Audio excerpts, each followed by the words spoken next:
read for you by Chiquito Crasto. The Cobweb by H. Munro.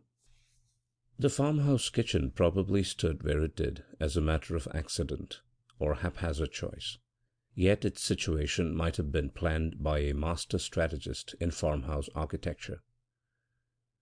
Dairy and poultry yard, and herb garden, and all the busy places of the farm seemed to lead by easy access into its wide flagged haven, where there was room for everything, and where muddy boots left traces that were easily swept away. And yet, for all that, it stood so well in the centre of human hustle. Its long latticed window, with the wide window seat, built into an embrasure beyond the huge fireplace, looked out on a wild spreading view of hill and heather and wooden combe. The window nook made almost a little room in itself, quite the pleasantest room in the farm as far as situation and capabilities went. Young Mrs. Ladbroke, whose husband had just come into the farm by way of inheritance, cast covetous eyes on this snug corner, and her fingers itched to make it bright and cosy, with chintz curtains and bowls of flowers, and a shelf or two of old china. The musty farm parlour, looking out onto a prim, cheerless garden, imprisoned within high blank walls, was not a room that lent itself readily either to comfort or decoration. "When we are most settled, I shall work wonders in the way of making the kitchen habitable," said the young woman to her occasional visitors. There was an unspoken wish in those words, a wish which was unconfessed as well as unspoken. Emma Ladbroke was the mistress of the farm. Jointly with her husband she might have her say, and to a certain extent her way, in ordering its affairs, but she was not mistress of the kitchen. On one of the shelves of an old dresser, in company with chipped sauce-boats, pewter jugs, cheese-graters, and paid bills, rested a worn and ragged Bible, on whose front page was a record, in faded ink, of a baptism dated 94 years ago. Martha Crale was the name written on that yellow page. The yellow, wrinkled old dame who hobbled and muttered about the kitchen, looking like a dead autumn leaf which the winter winds still pushed hither and thither, had once been Martha Crale. For 70-odd years she had been Martha Mountjoy. For longer than anyone could remember, she had pattered to and fro between oven and wash-house and dairy, and out to chicken run and garden, grumbling and muttering and scolding, but working unceasingly. Emma Ladbroke, of whose coming she took as little notice as she would of a bee wandering in at a window on a summer's day, used at first to watch her with a kind of frightened curiosity. She was so old and so much part of the place, it was difficult to think of her exactly as a living thing. Old Shep, the white-nozzled, stiff-limbed collie, waiting for his time to die, seemed almost more human than the withered, dried-up old woman. He had been a riotous, roistering puppy, mad with the joy of life, when she was already a tottering, hobbling dame. Now he was just a blind, breathing carcass, nothing more, and she still worked with frail energy, still swept and baked and washed, fetched and carried. If there was something in these wise old dogs that did not perish utterly with death, Emma used to think to herself, what generations of ghost dogs there must be out on those hills, that Martha had reared and fed and tended and spoken a last good-bye word to in that old kitchen. And what memories she must have of human generations that had passed away in her time. It was difficult for anyone, let alone a stranger like Emma, to get her to talk of the days that had been. Her shrill, quavering speech was of doors that had been left unfastened, pails that had got mislaid, calves whose feeding time was overdue, and the various little faults and lapses that chequer a farmhouse routine. Now and again, when election time came round, she would unstore her recollections of the old names round which the fight had waged in the days gone by. There had been a Palmerston. There had been a name down Tiverton way. Tiverton was not a far journey as the crow flies, but to Martha it was almost a foreign country. Later there had been Northcotes and Acklands and many other newer names that she had forgotten. The names changed, but it was always Liberals and Tories, Yellows and Blues, and they always quarrelled and shouted as to who was right and who was wrong. The one they quarrelled about most was a fine old gentleman with an angry face. She had seen his picture on the walls. She had seen it on the floor, too, with a rotten apple squashed over it, for the farm had changed its politics from time to time.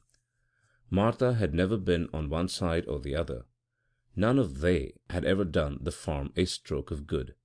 Such was a sweeping verdict, given with all a peasant's distrust of the outside world. When the half-frightened curiosity had somewhat faded away, Emma Ladbruk was uncomfortably conscious of another feeling towards the old woman. She was a quaint old tradition, lingering about the place. She was part and parcel of the farm itself. She was something at once pathetic and picturesque, but she was dreadfully in the way.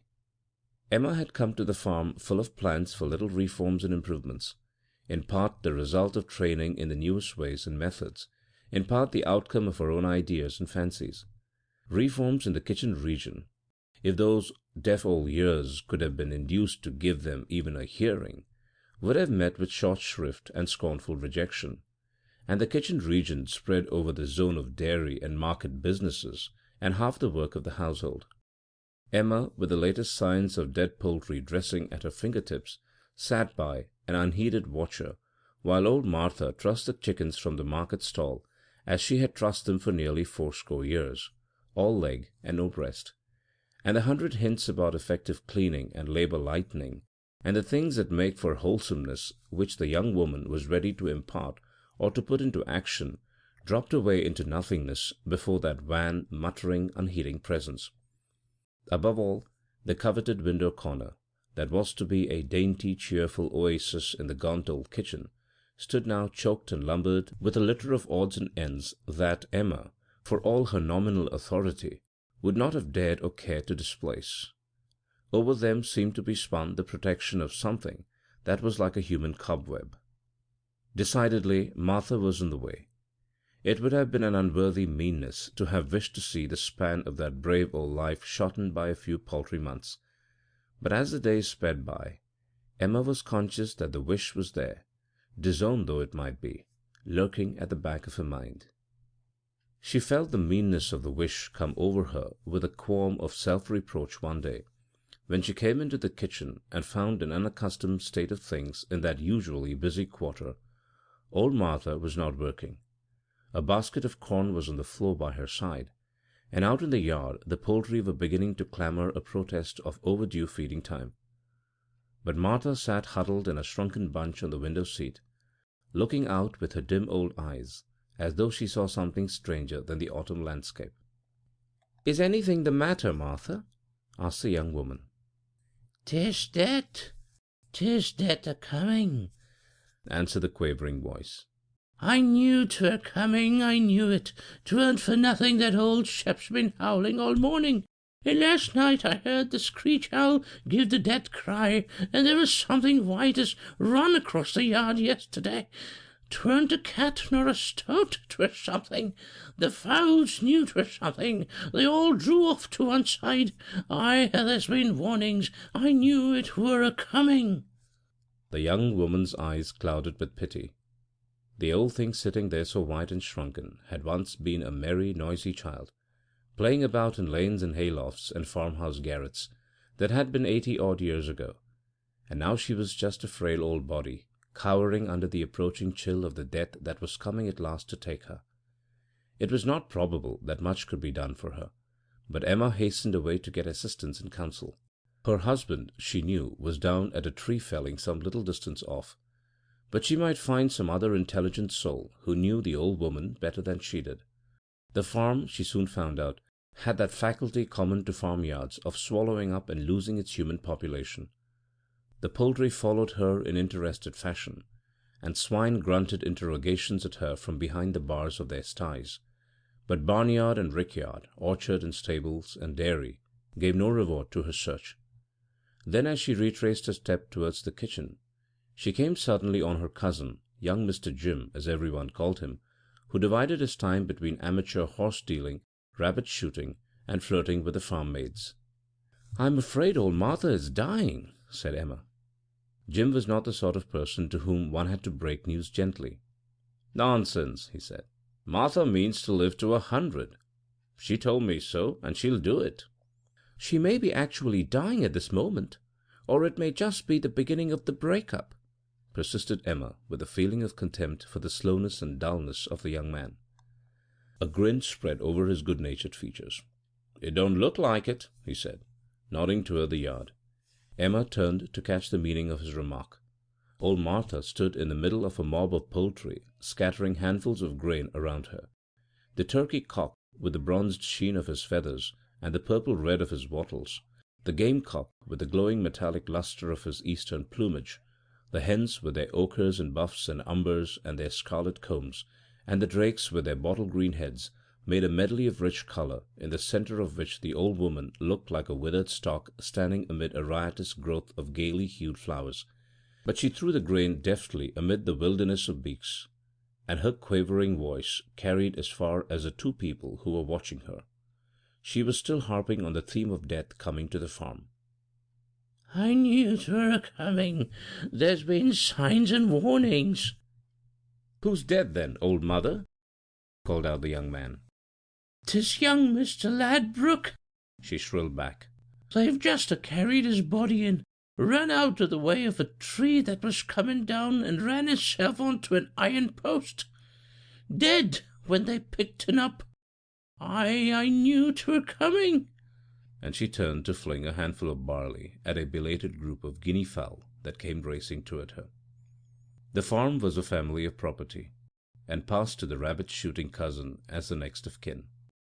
Emma Ladbruk drifted out of its history as a bee that had wandered in at an open window might flit its way out again. On a cold grey morning she stood waiting, with her boxes already stowed in the farm cart, till the last of the market produce should be ready, for the train she was to catch was of less importance than the chickens and butter and eggs that were to be offered for sale. From where she stood she could see an angle of the long latticed windows that was to have been cosy with curtains and gay with bowls of flowers. Into her mind came the thought that for months, perhaps for years, long after she had been utterly forgotten, a white, unheeding face would be seen peering out through those latticed panes, and a weak muttering voice would be heard quavering up and down those flagged passages. She made her way to a narrow based casement that opened into the farm larder. Old Martha was standing at a table, trussing a pair of chickens for the market stall, as she had trussed them for nearly fourscore years. End of The Cobweb, by H. Munro. Read for you by Chiquito Crasto, Birmingham, Alabama.